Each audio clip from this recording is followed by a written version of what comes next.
Assalamualaikum warahmatullahi wabarakatuh.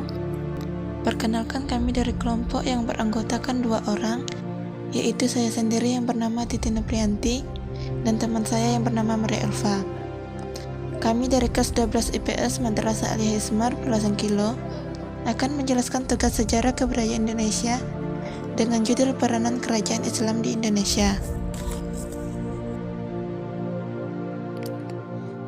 Agama Islam merupakan salah satu agama yang memiliki penganut terbanyak di Indonesia. Hal ini bermula dari persebaran Islam di Indonesia melalui berbagai cara, termasuk kerajaan-kerajaan besar yang bercorak Islam pada masanya. Islam dibawa ke Nusantara oleh pedagang dari Gujarat, India pada abad ke-11. Masa kerajaan Islam dalam sejarah ialah merupakan sebuah periode dalam perjalanan perkembangan dunia Islam di Indonesia. Lahirnya kerajaan Islam ini disertai dengan adanya kebijakan para penguasa yang dimana saat itu penuh pro dan kontra.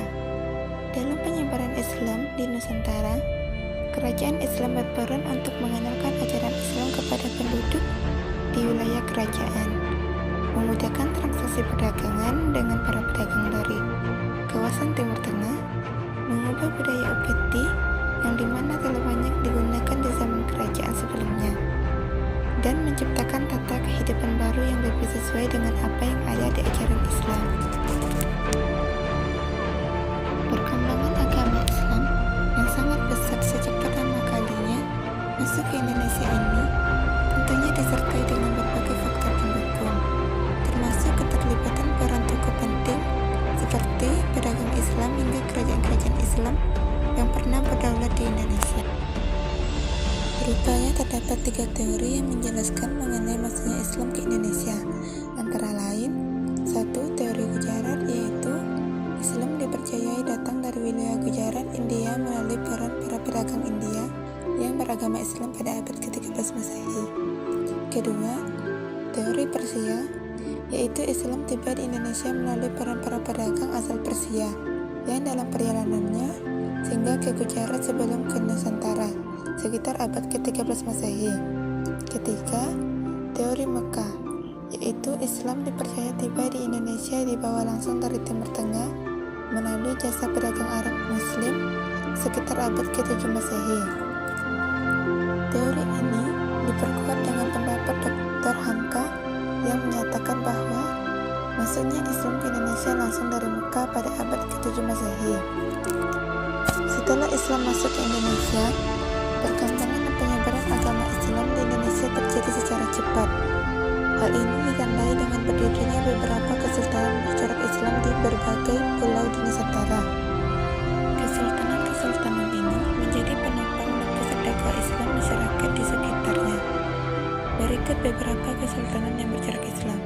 1. Kesultanan Perla. Kerajaan Perla adalah sebuah kerajaan Islam awal yang terletak di Perla, Aceh Timur, Aceh. Didirikan pada 1 Muharram 225 Hijriah atau 840 Masehi oleh Sultan Alauddin Syekh Maulana Abdul Aziz Shah.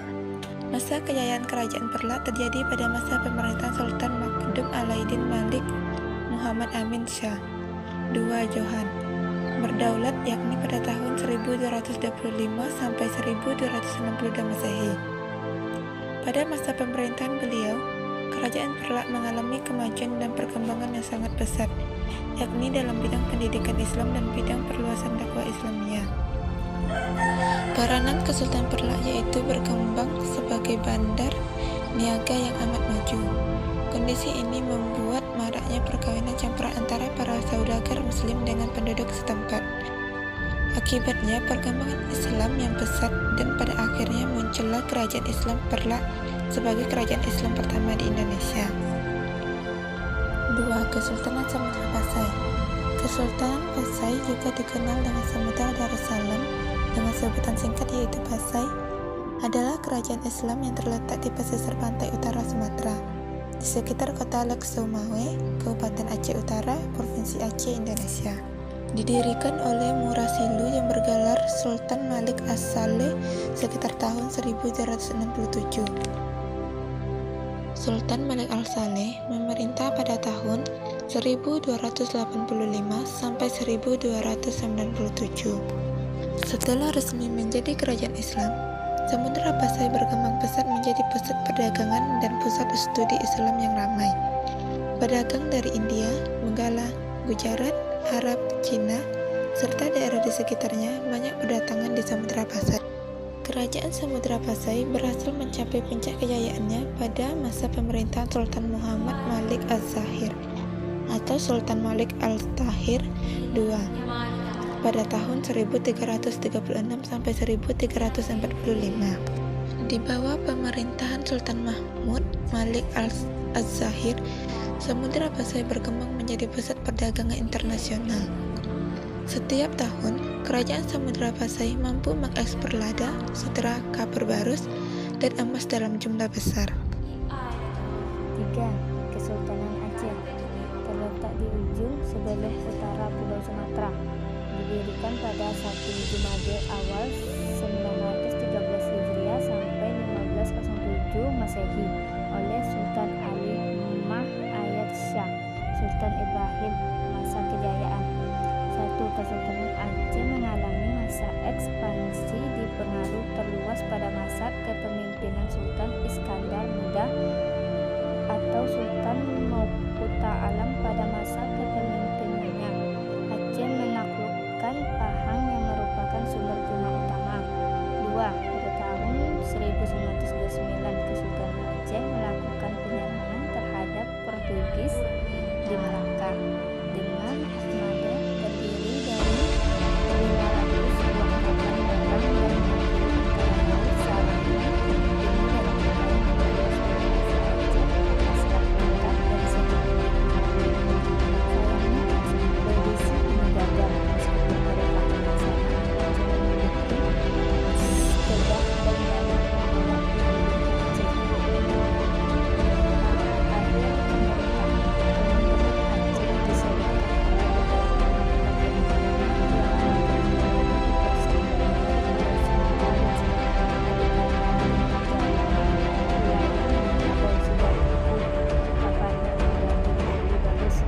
pada masa Sultan Jauhab Alamsyah, perang saudara terjadi dalam perebutan kekuasaan antara Tuan Sulaiman dengan Tuan Ibrahim yang tolak dolar Mansur Shah. 4. Kesultanan Demak terletak di daerah Bintaro dekat muara Sungai Demak. Didirikan pada tahun 1500 abad 15 oleh seorang adipati yang bernama Raden Patah awal berdirinya. Menjelang akhir abad ke-15 seiring dengan kemunduran Majapahit, secara praktis beberapa wilayah kekuasaannya mulai memisahkan diri. Sementara Demak berada di wilayah utara pantai Jawa muncul sebagai kawasan yang mandiri. Dalam tradisi Jawa digambarkan bahwa Demak merupakan pengganti langsung dari Majapahit. Sementara Raja Demak, Raden Patah, dianggap sebagai putra Majapahit terakhir. Sultan yang pernah memimpin Raden Patah, Pati Unus, Sultan Tenggrono, Sunan Kota, Arya Penangsang. Masa kejayaan di bawah Pati Unus, Demak di bawah Pati Unus adalah Demak yang berwawasan Nusantara.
wabarakatuh.